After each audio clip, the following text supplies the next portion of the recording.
Olá pessoal, tudo bem com vocês? Sejam bem-vindos ao canal Dia do Chá. Eu sou o Lucas e no vídeo de hoje a gente vai relembrar aquelas novelas que começaram ruins, mas que terminaram boas. Lembrando que tem várias novelas desse jeito, então se você quiser ver uma parte 2, fica à vontade para comentar aqui embaixo. E se você gostar desse vídeo, não esqueça de clicar em gostei para ajudar o canal e de se inscrever se ainda não for inscrito. Bom, mas dito isso, agora sem mais enrolação, vamos pro vídeo!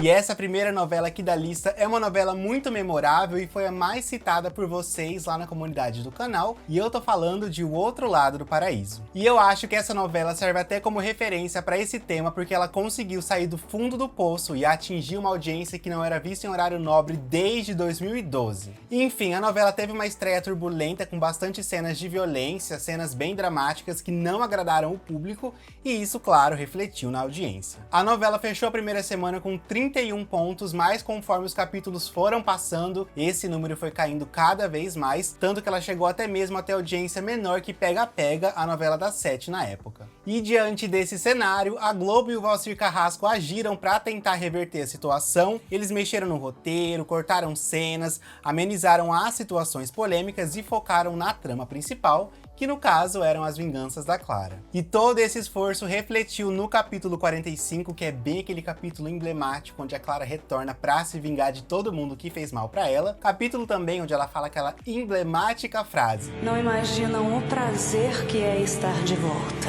A partir daí, a novela decolou de um jeito e atingiu valores altíssimos de audiência, tanto que ela fechou a sua última semana com 44 pontos. Eu, particularmente, sou uma cadelinha de O Outro Lado do Paraíso. Eu gostei da novela do começo ao fim, mas é inegável, né, que o seu começo ali foi sim um fiasco, mas depois a novela seguiu os passos da Clara e deu a sua volta por cima, e é isso que importa. Outra trama que fez o público torcer o nariz foi Salve Jorge, e já começa que a novela tinha a difícil missão de substituir a Avenida Brasil, que foi um verdadeiro fenômeno.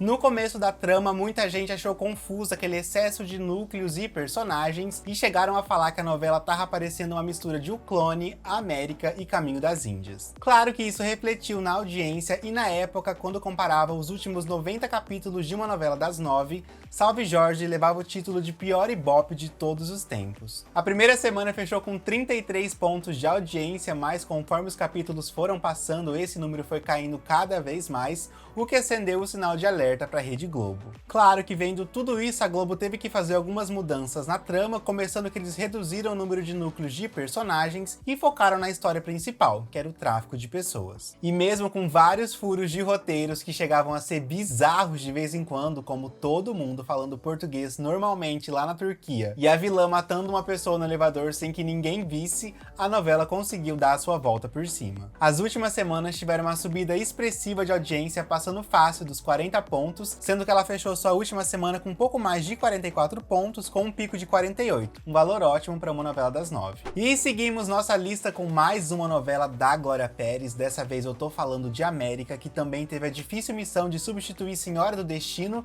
que foi um verdadeiro fenômeno na época. E a novela teve a sua estreia muito criticada pela imprensa e também pelo público, que achava a trama morna e lenta. Eu particularmente achava um porre tudo aquilo ali. E por mais que o primeiro capítulo tenha atingido 56 pontos de audiência, esse valor foi só caindo conforme o tempo foi passando, tanto que na quinta semana a novela chegou a bater 37 pontos, um valor catastrófico para uma novela das 9 na época. E pra piorar, tinha concorrência com a novela Chica da Silva, que estava sendo exibida lá no SBT. E claro, novamente, vendo tudo isso, a Globo mexeu os pauzinhos para tentar reverter a situação. Primeiro que eles mudaram a abertura radicalmente, antes era assim,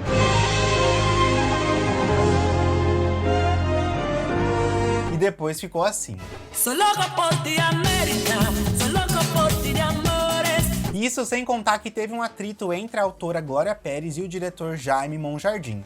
Esses dois estavam se desentendendo e a Glória Pérez chegou a dizer que a novela que estava indo pro ar não era a mesma que ela estava escrevendo. Por causa disso, eles tiveram que mudar a direção da novela, e aí sim, a partir daí a trama conseguiu cativar mais o público. A Sol, que antes só vivia chorando, se tornou uma protagonista forte e decidida, e os núcleos secundários também se tornaram mais envolventes. E isso, claro, refletiu na audiência e a América conseguiu atingir 68 pontos no seu último capítulo, o maior valor de audiência em um capítulo de novela desde 1991, quando começaram as medições em tempo real. Pois é, gente, não teve o beijo entre o Júnior e o Zeca, mas mesmo assim foi o maior sucesso. E essa próxima novela aqui da lista é Deus Salve o Rei, e eu já falei aqui no canal algumas vezes que eu comecei a assistir essa novela, mas eu abandonei porque eu tava achando muito morna, muito lenta e sem sal.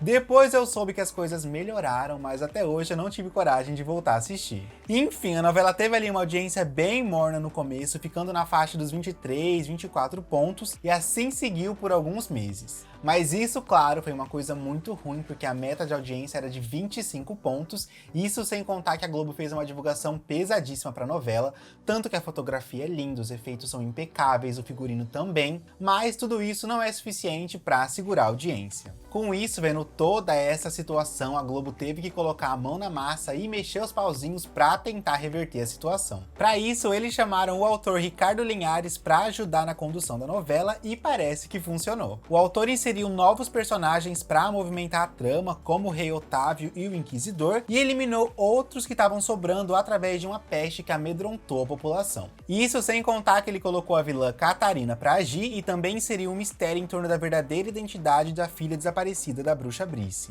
E com toda essa mudança, houve uma reação quase que imediata do público e a audiência da novela começou a aumentar, tanto que ela chegou ali a bater seus 28 e 29 pontos com frequência.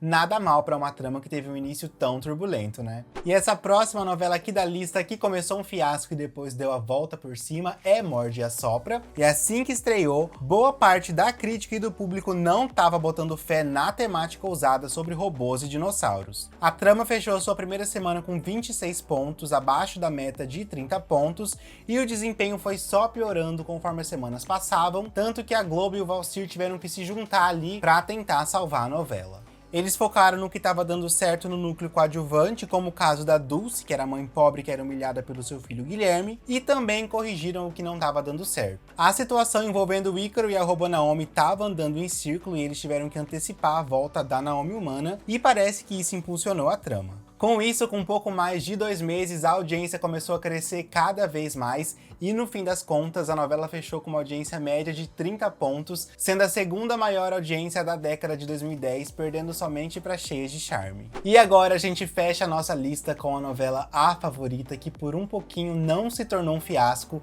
A sua primeira semana fechou com 33 pontos de audiência, sendo que a meta era de 40 pontos. Eu acho que a ousadia do João Manuel Carneiro de fazer uma trama com suspense constante, sem que o público soubesse quem era mocinha e quem era vilã, causou um certo estranhamento no começo e por isso os baixos números de audiência. E vendo toda essa situação, o autor optou por uma estratégia arriscada para salvar a novela do flop. Ele adiantou uma das revelações previstas para a reta final e entregou que a Flora era a verdadeira vilã da trama. Porque você não é uma assassina como eu. A partir desse momento, a história caiu no gosto popular, a audiência disparou e até hoje A Favorita é lembrada por muita gente e a Flora é considerada uma das vilãs mais marcantes da teledramaturgia. E foi esse o vídeo de hoje, eu espero que vocês tenham gostado. Se gostaram, já sabe, é só clicar em gostei para ajudar o canal, se inscrever aqui embaixo se ainda não for inscrito e se quiser me seguir no Instagram é só ir lá no LucasCRD ou Dia do Chá. Mas é isso, gente, vou ficando por aqui e a gente se vê no próximo vídeo. Beijão e até lá!